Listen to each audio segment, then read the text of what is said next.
नमस्कार, बहुत स्वागत है आप सभी का। आप देख रहे हैं न्यूज 18 बिहार झारखंड। मैं हूं आपके साथ जया मिश्रा। बुलेटिन की शुरुआत करते हैं और सबसे पहले बात वक्फ कानून की करेंगे। वक्फ संशोधन कानून के खिलाफ दायर याचिकाओं पर सुप्रीम कोर्ट आज सुनवाई करेगा। Chief justice Sanjeev Khanna, justice Sanjay Kumar और जस्टिस केवी विश्वनाथन की 3 सदस्यीय पीठ 10 याचिकाओं पर सुनवाई करने वाली है।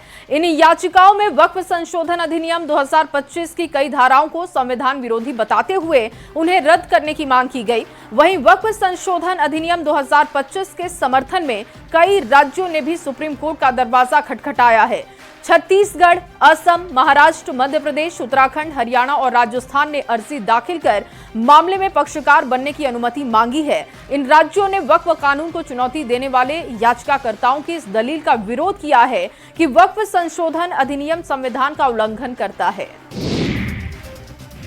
वहीं नेशनल हेराल्ड केस में ईडी ने चार्जशीट दाखिल की है। चार्जशीट में सोनिया गांधी, राहुल गांधी के अलावा सैम पित्रोदा का भी नाम है। ईडी की चार्जशीट पर कांग्रेस बीजेपी पर हमलावर है और इसे बदले की भावना भी कांग्रेस बता रही है। वहीं लखनऊ एयरपोर्ट पर यात्रियों का हंगामा देखने को मिला। भोपाल से लखनऊ पहुंचे यात्रियों ने हंगामा किया। लगेज मिलने में देरी पर यात्री भड़क उठे। इंडिगो की फ्लाइट से ये यात्री पहुंचे थे। दिल्ली यूनिवर्सिटी स्टूडेंट यूनियन के अध्यक्ष रौनक खत्री एक बार फिर अपने अजीबोगरीब विरोध के चलते चर्चा में आ गए हैं। लक्ष्मीबाई कॉलेज में छात्राओं की समस्या जानने पहुंचे रौनक खत्री ने कॉलेज के प्रिंसिपल के नाम मिलने पर उनके कमरे में छात्रों के साथ मिलकर गोबर लेप दिया। उनका कहना है कि ये कदम छात्र हितों और उनकी मुहिम के मजबूती देने के लिए उठाया गया कदम है। सोशल मीडिया पर खुद रौनक ने इसकी जानकारी दी और लिखा, हमने मिलकर समस्याओं पर चर्चा की और गोबर लेपकर मुहिम को आगे बढ़ाया है। इन सबके बीच मुर्शिदाबाद में अभी भी तनाव की स्थिति लगातार बनी हुई है। जिंदगी मानो पटरी से उतर गई हो। आम लोगों की चहलकदमी से ज्यादा मुर्शिदाबाद की सड़कों पर सुरक्षा बल की तैनाती नजर आती है। हालांकि प्रशासन की तरफ से बार बार बताया जा रहा है कि हालात सामान्य हैं। एनएचआरसी की टीम मुर्शिदाबाद जाएगी, ये खबर है। मुर्शिदाबाद हिंसा पीड़ितों से मुलाकात करेगी टीम और एनएचआरसी की टीम राष्ट्रीय मानवाधिकार आयोग का ये बड़ा फैसला उठाया गया है। एनएचआरसी की जांच टीम 15 दिन में अपनी रिपोर्ट भी सौंपेगी। केंद्रीय कपड़ा मंत्री गिरिराज सिंह पश्चिम बंगाल में हो रही हिंसा पर लालू प्रसाद, तेजस्वी यादव और अखिलेश यादव समेत विपक्ष के नेताओं की चुप्पी पर भी सवाल उठाए हैं। देखिए, आज की तारीख में दुख की ये बात है, बांग्लादेश की घटना गांव-गांव, गली-गली तक चली गई है। हिंदू पलायन कर रहे हैं डर से। ममता बनर्जी चुप हैं, पुलिस के सामने हो रहा है।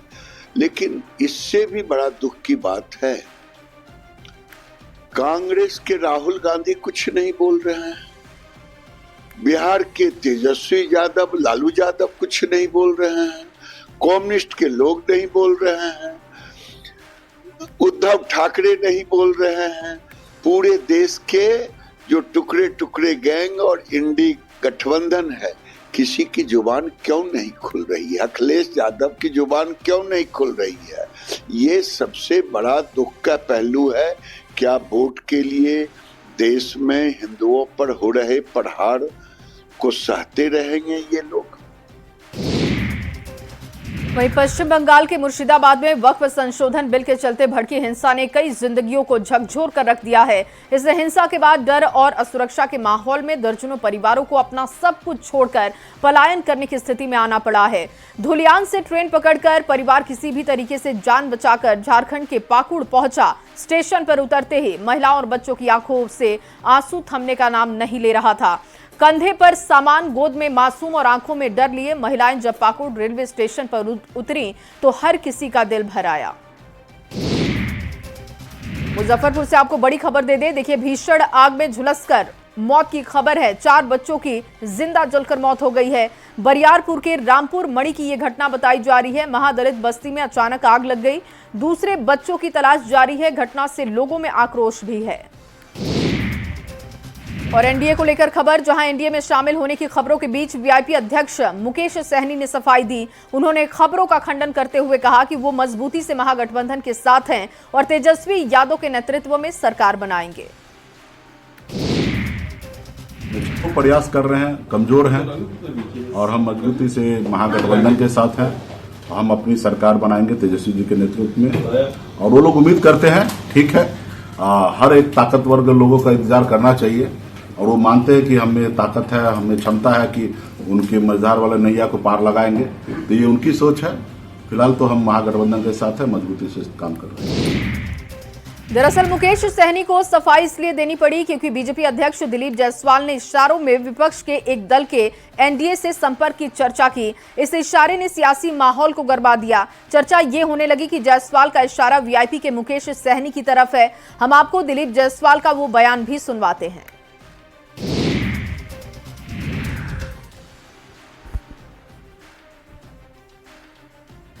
हमारा पांडव तो 5 गठबंधन है और अगर एक है उनके साथ ऐसा गठबंधन में दल है जो हमारे यहाँ प्रयास कर रहे हैं, रात में लुक्का छिपी खेल रहे हैं आजकल। कौन है सर, जरा खुलासा कर।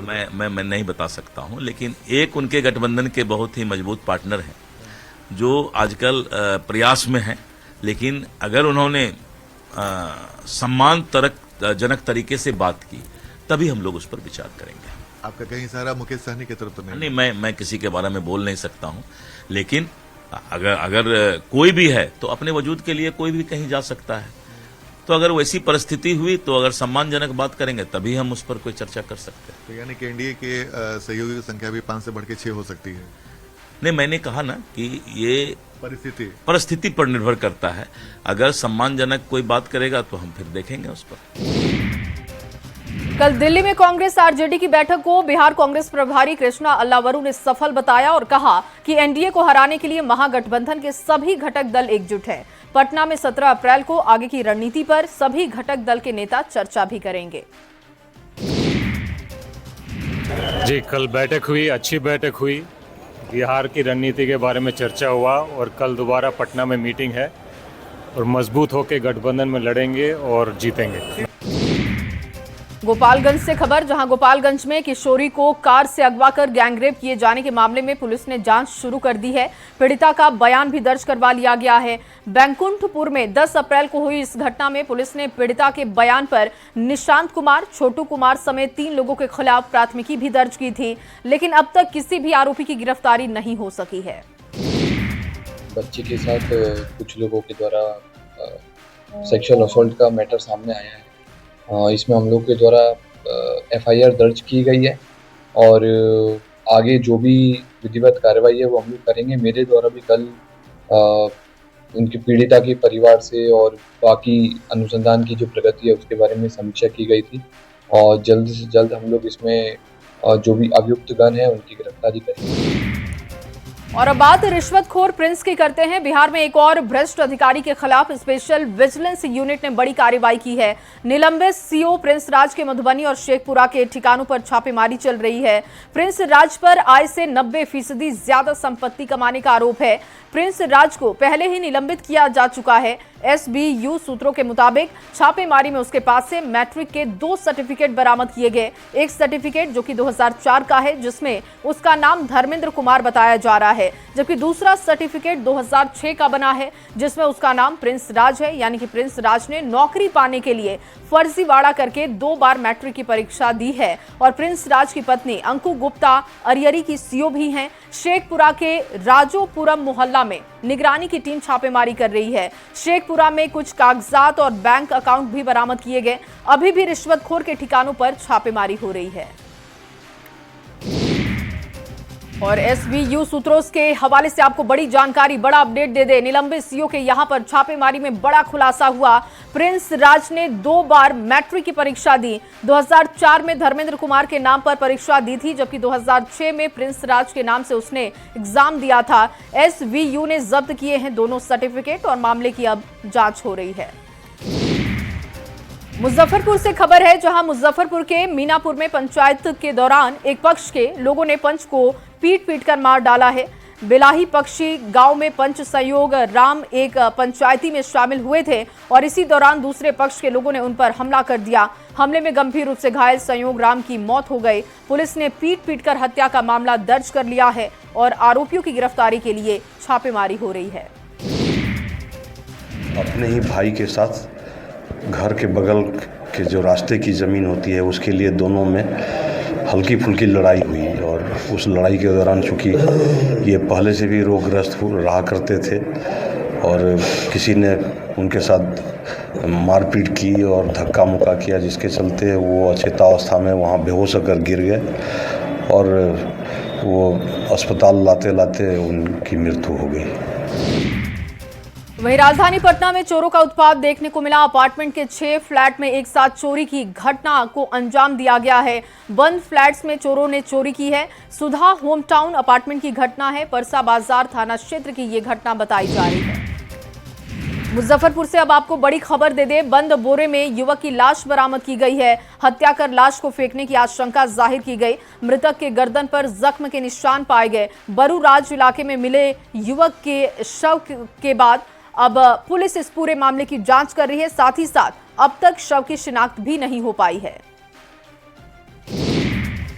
शव के बारे में पता चला, किसी के द्वारा सूचना मिला कि डंडा नदी के किनारे का ज्ञात शव जो है पड़ा हुआ है। हम लोग सूचना के सत्यापन में थाना से आए, देखे एक शव जो है डंडा नदी के किनारे पड़ा हुआ है। इसका नाम पता का सत्यापन नहीं हुआ है। हम लोग इनका डेड बॉडी और इंक्वेस्ट भर के अग्रिम कार्रवाई हेतु पोस्टमार्टम के लिए। और आपको गोपालगंज से खबर दे दें, जहां गोपालगंज में किशोरी को कार से अगवा कर गैंगरेप किए जाने के मामले में पुलिस ने जांच शुरू कर दी है। पीड़िता का बयान भी रिकॉर्ड किया गया है। बैंकुंठपुर में 10 अप्रैल को हुई इस घटना में पुलिस ने पीड़िता के बयान के आधार पर निशांत कुमार, छोटू कुमार समेत 3 लोगों के खिलाफ प्राथमिकी भी दर्ज की, लेकिन अब तक किसी भी आरोपी की गिरफ्तारी नहीं हो सकी। और बिहार में शराबबंदी का कड़ा कानून लागू है, लेकिन उसके बाद भी लोग जमकर जाम छलकाते हुए दिखाई देते हैं। तस्वीर जो आप इस वक्त देख पा रहे हैं सीतामढ़ी के परिहार के पकड़िया गांव की बताई जा रही है, जहां पर एक शराबी ने जमकर हंगामा किया, लोगों को गंदी गंदी गालियां दे रहा था। पकड़िया गांव नेपाल की सीमा पर बसा हुआ है। लोग नेपाल से शराब पीकर आते हैं और बिहार में हंगामा करते हैं। और बड़ी खबर मुजफ्फरपुर से, जहां सदर थाना क्षेत्र के यादव नगर में सुबह सुबह एक फास्ट फूड की दुकान में भीषण आग लग गई। दुकान में रखे 3 से 4 एलपीजी सिलेंडर उसकी चपेट में आ गए और एक एक करके सिलेंडर फट गए। दमकल की टीम ने आग पर काबू पाया है। शॉर्ट सर्किट की वजह से दुकान में आग लगी होगी। और कल हुई आरजेडी कांग्रेस की बैठक पर बीजेपी के प्रदेश अध्यक्ष दिलीप जायसवाल ने जोरदार निशाना साधा। जायसवाल ने कहा कि आरजेडी कांग्रेस को झोला ढोने वाली पार्टी बनाना चाहती है, लेकिन कांग्रेस ने भी ये तय कर लिया है कि इस बार कांग्रेस झोला नहीं ढोएगी। उन्होंने महागठबंधन से एक पार्टी के एनडीए में संपर्क करने की बात भी कही। और झोला ढोने वाला पार्टी कांग्रेस को बनाना चाहता है राजद।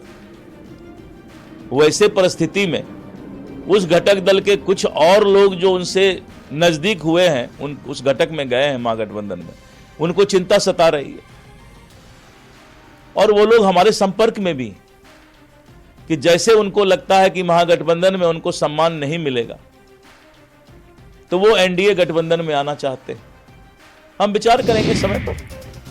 वहीं जेडीयू एमएलसी नीरज कुमार ने नेता प्रतिपक्ष तेजस्वी यादव पर निशाना साधा। नीरज कुमार ने कहा कि सीएम नीतीश जिस तरफ देखते हैं उस तरफ राजनीति की दिशा चल पड़ती है। बिहार की जनता को इसका एहसास है।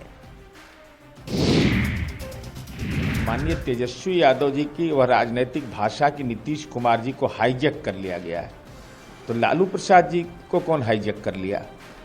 300 घंटा के बाद माननीय तेजस्वी यादव अपने पिता से मिलने जाते हैं।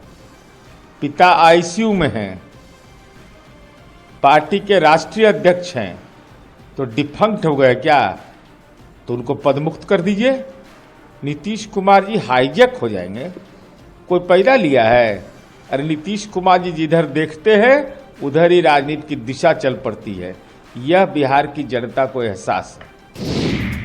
और अब खबर पूर्वी चंपारण से, जहां सुगौली से ये खबर, जहां आरजेडी विधायक शशि भूषण सिंह ने बाढ़ में टूटे हुए पुल का जायजा लिया। इस दौरान विधायक ने अधिकारियों की जमकर क्लास भी ली और जल्द से जल्द मरम्मत करने के निर्देश भी दिए। इस पुल से 10 से 12 गांव के लोगों का आना जाना होता है, लेकिन बाढ़ में पुल टूटने की वजह से इलाके के लोगों को काफी दिक्कत हो रही है।